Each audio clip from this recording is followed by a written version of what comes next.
Thanks, Marie. Good afternoon, everybody. We're going to take a turn back to the digital side of CRL, what CRL is doing digitally. James Simon talked earlier about the World Newspaper Archive and the Global Press Archive, two initiatives that are focused on digitizing newspapers. I'll talk more broadly. We are seeing increasingly an increasing convergence between our digitization activity and our licensing activity at CRL. And so this presentation is about that. We are, open access is the big term. Somebody at the council meeting said that open access, there's 1,000 different possible points of entry for CRL for open access. So how do we narrow that down? Well, we chose 2 points of access. We're calling this the right course. That's actually a quote from myself, so I put that but it's appropriate to put that into quotes on the slide here.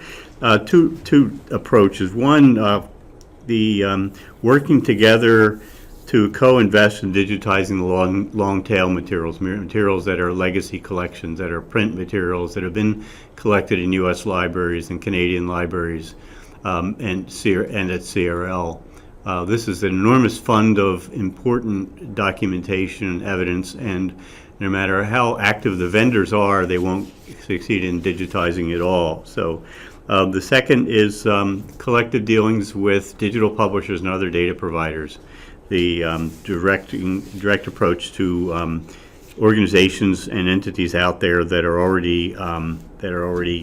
have built capabilities for digitization of materials and have built the capability to provide access to data and documentation directly to our community. So the first course, the collective action, organizing. This really what we're talking about is organizing cooperative support to digitize materials, particularly digitizing materials beyond those already held by CRL. The feeling of people at the council meeting was that we don't want to just digitize things that are held by CRL in microfilm or in print. That doesn't expand the wealth of content that our community has access to, that we want to go beyond what's currently held within these walls. But we want to do it in a way that's cooperative support, that's directly supporting library-based initiatives.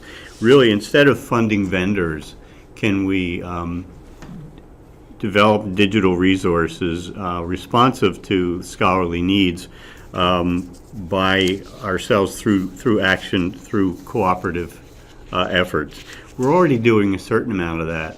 These are current CRL, or these are current initiatives that are working under the CRL umbrella or in affiliation with CRL, where the community, the research libraries community, is directly supporting digitization of collections.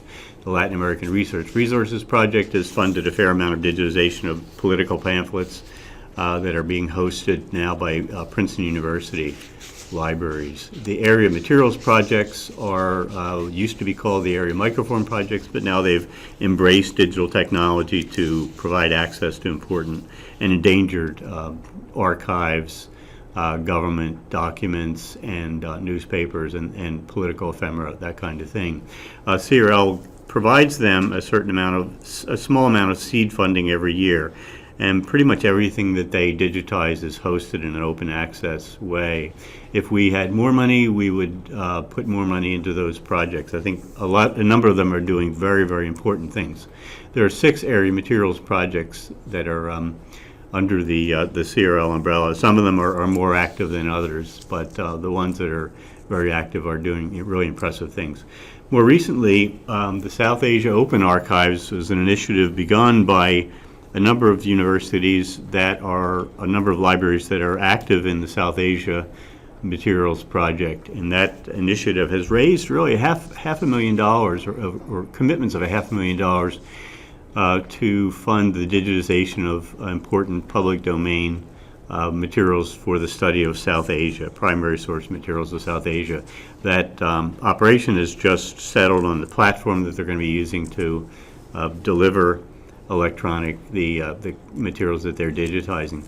The TRAIL project, the Technical Reports Archive and Image Library, a program driven and harnessing the energies of engineering libraries and engineering librarians in over 24 universities. Those that group, the TRAIL group, is digitizing technical reports produced by the U.S. government, by or for the U.S. government, and those are being hosted at the University of North Texas. And that, again, is open access. CRL also works with the U.S. Agriculture Information Network, a network of land-grant universities and agricultural libraries, and we fund the digitization of U.S. historical agricultural serials. That's a project that CRL funds every year, and that is a competition, or the selection of materials for that is done by the U.S. Agriculture Information Network. So we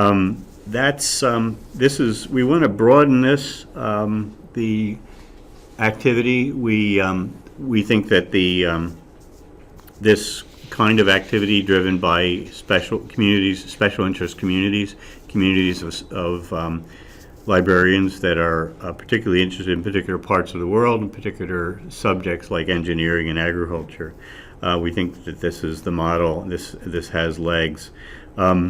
We have brought online and will be piloting this year a platform to enable member libraries, a broader group of member libraries, to help us prioritize collections for digitization. Not only to help us prioritize collections, but to nominate collections for digitization. And we'll talk more about that later on.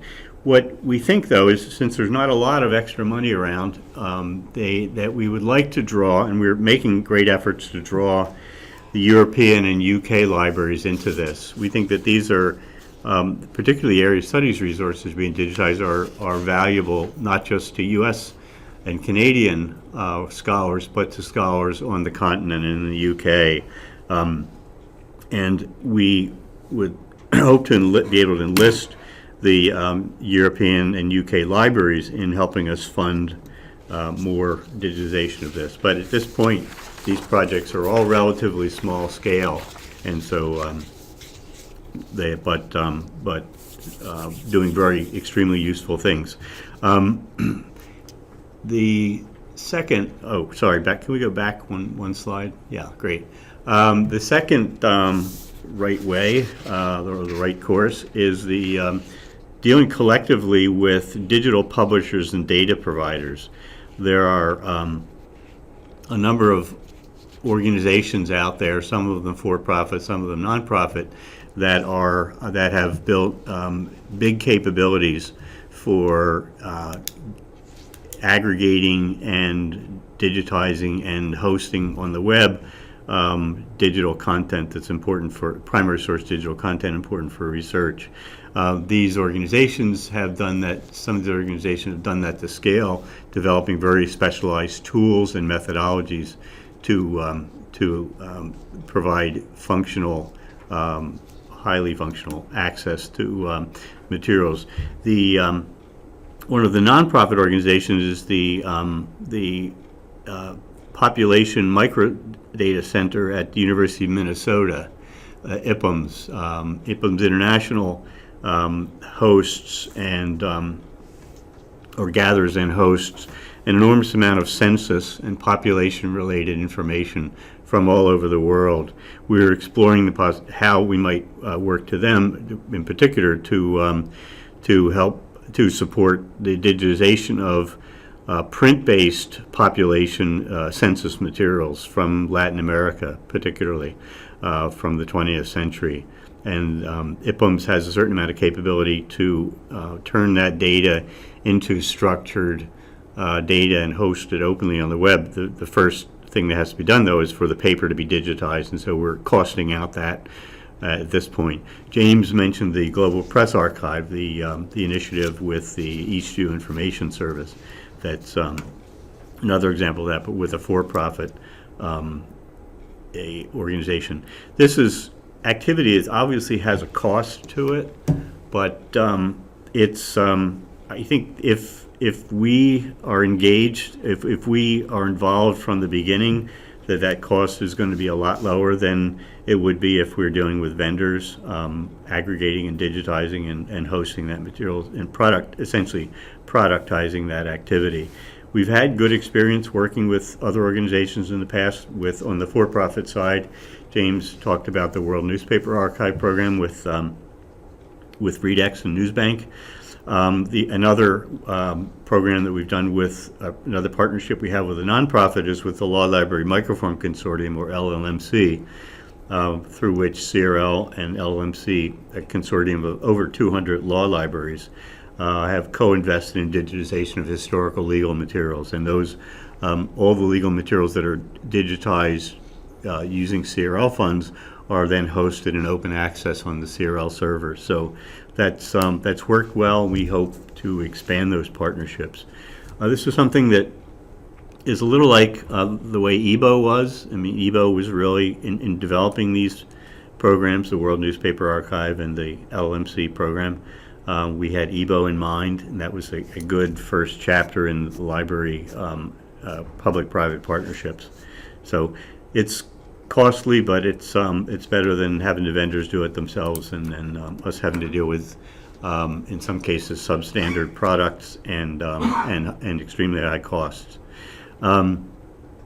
Another way of doing this is with the publishers of born digital content, the large digital media and data producers directly. Sometimes we have to deal with them. Sometimes they're the only ones that have custody of and control of important documentation and data, like the large news media organizations like the New York Times, Wall Street Journal, Financial Times. The amount of content that those organizations create nowadays that's web only is large and getting larger. So the continuing to buy the microfilm and the page image databases from ProQuest is not going to do it. Is not going to do it. These organizations really have become, in some sense, too big to fail. These are organizations which I think we are going to be we are going to really have to work with and deal with them directly and collectively. So the benefits that come with that are the access to large amounts of data, some of it dynamic, much of it unique, and that's quite a challenge, though, and it's really a shift in the focus of CRL licensing activity. But I think it's become a necessary evil, if for lack of a better term. How do you do that?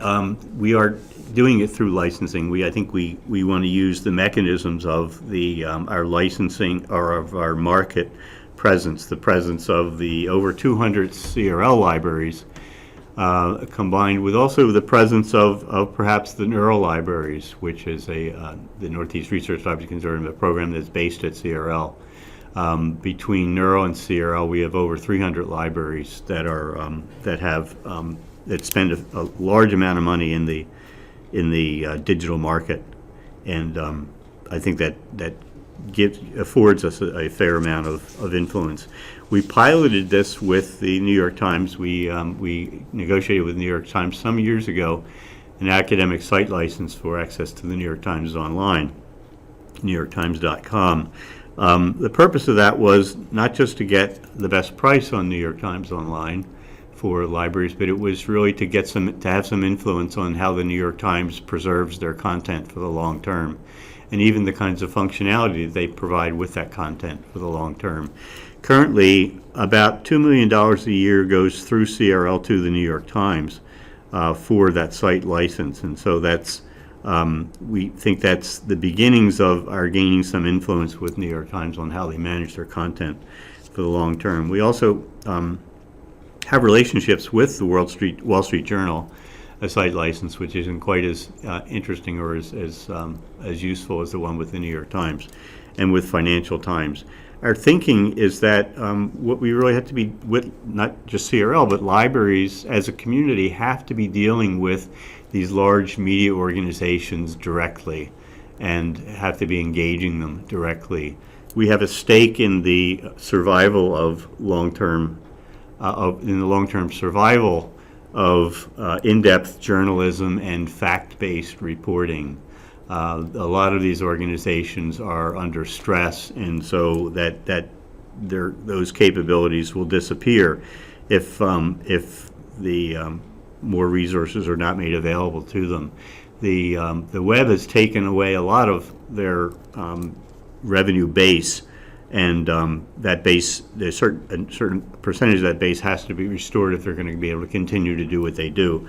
I think that in the long term, that's in the interest of the academic community to support the longer term viability of these organizations like the New York Times.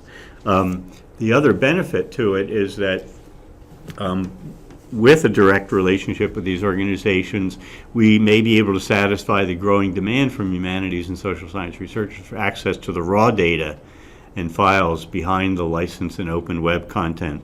The large media organizations like New York Times and CNN have invested enormous amounts of money in digital asset management capabilities. Those digital asset management systems now are enterprise critical systems in which the content streamed to the web by these organizations is preserved and managed for the longer term. Getting access to that raw content, to the content that's not been piped out to the web, could do wonders for text, could enable enormous amounts of very robust text and data mining by academic researchers in the future. So I think dealing with those organizations directly positions us to do something about that. Again, in the area of news in particular, and also in the area of financial information, government information, the other kinds of things that CRL has traditionally been engaged in, microfilm is just not going to serve our researchers very well in the future. So this is a path we have to go down.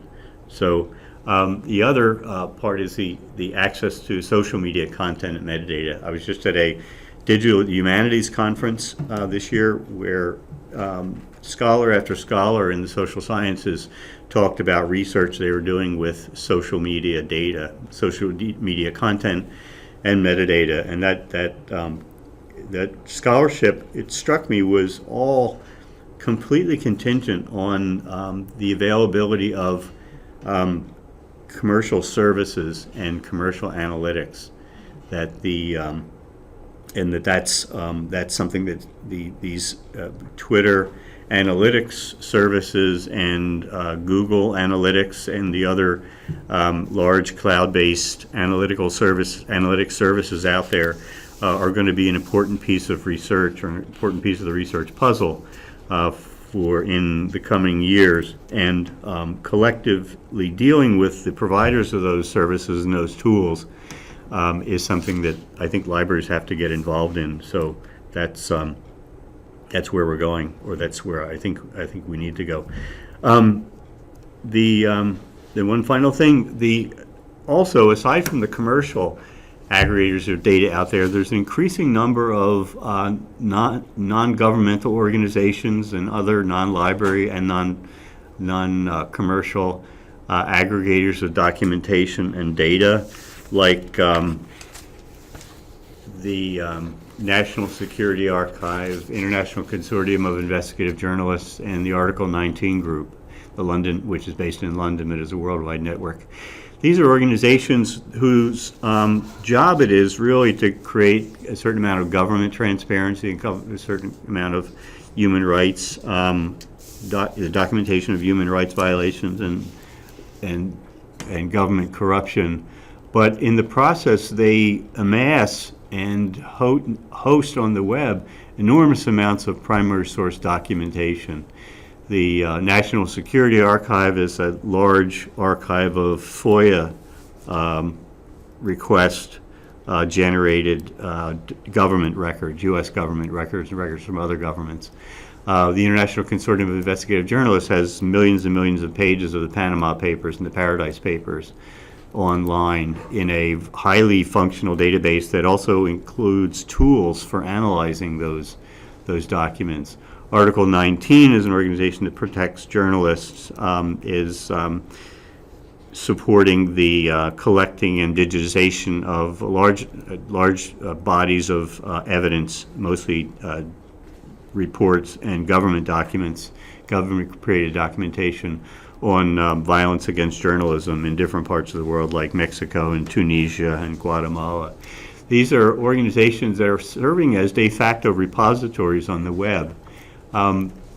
Unfortunately, these are organizations that are operating on a shoestring and that are and whose main job is not the long-term hosting of digital content.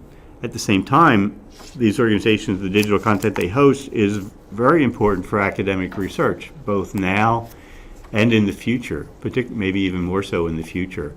So those organizations are doing our job to a certain extent. So we're wondering, are there ways to support that? Are there ways we can identify the important organizations that are doing this kind of work, the competent and credible organizations, and support them either through provision of expertise, provision of technology, or promotion of standards in what they do, because they're all using Dublin Core, but in different ways, different very creative ways. They're all using different platforms for hosting their content. So is there a way we can support them that would promote more uniformity and more prospect and more possibility of long-term access? I don't know, but it's worth looking into. National Security Archive is a particularly interesting one. They're based at George Washington University, and they put a certain amount of the FOIA documents that they expose up on the web, but most of the documents they expose go into a paid database, or a quite expensive database that's hosted by ProQuest. And it seems to me that if we can get the vendors out of the supply chain and work with these organizations directly, that there may be some virtue in doing that. So that's everything I've given you so far is a bit abstract. Yeah, good. But how do we get to specifics? How do we really decide where to start? What to digitize, what interest groups we support, that kind of thing. We have some mechanisms already in place. We do on-demand digitization. We do very often, as James mentioned, when a researcher asks to borrow a microfilm or a print thing, we'll digitize it instead of sending an interlibrary loan. We also have the interest groups working, the AMPS and the Global Resources Project. There's an enormous fund of expertise that can help us decide. We also use CRL's traditional template for adapting. We can adapt CRL's traditional template for cooperative collection development, the nominating and voting process and protocols that we've developed for the purchase proposal program and assured purchase program. Adapt them to digitization, to deciding, and that brings into play that global collections platform that I mentioned earlier, the platform for nominating and prioritizing collections for digitization. That we're going to pilot quietly this year with a couple of the AMPs. So we also have, we'll be talking about this more at the October 18th E-Desiderata Forum this year, Investing in Primary Sources, and that's where we hope that you will participate and help us decide how to decide. So that's the end of my presentation. We have a little bit of time for questions, and if with any luck, maybe even some answers.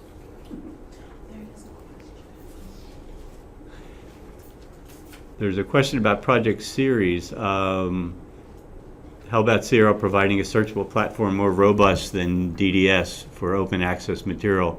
Well, we do what we can. The person who asked that said the series, for example, seems to be the only available as individual serials that can be downloaded. searching across all of them simultaneously. We have just put in place in fact, so I'm glad somebody asked that question, the DDS Next platform, which is our second generation DDS platform, which does allow cross-searchability across platform or across collections. And so the project series is now being put into DDS Next. So that functionality will get better. It won't get great, though, because that would cost probably a lot more money than we have available to us at this point, and it might turn us into ProQuest. None of us want that to happen. So, do we have any other questions?